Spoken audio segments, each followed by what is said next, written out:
বাংলাদেশের সব মানুষের নাম বদলাতে পারে, বইয়ের পাতায় স্বাধীনতা সংগ্রাম বদলাতে পারে। বঙ্গোপসাগরের পানি সব যেতে পারে শুকিয়েও, গোটা রাজধানী কেড়ে নিতে পারে বুড়ি গঙ্গার ঢেউ।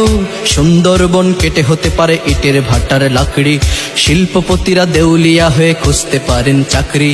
চোর গুন্ডারা পেয়ে যেতে পারে মন্ত্রীর মর্যাদা, আইনের ফাঁকে কালো টাকা সব হয়ে যেতে পারে সাদা। অনেকেই বলে এই দেশ নাকি হুজুগ জাতির দেশ, দফায় দফায় বদলায় এর রং ঢং পরিবেশ।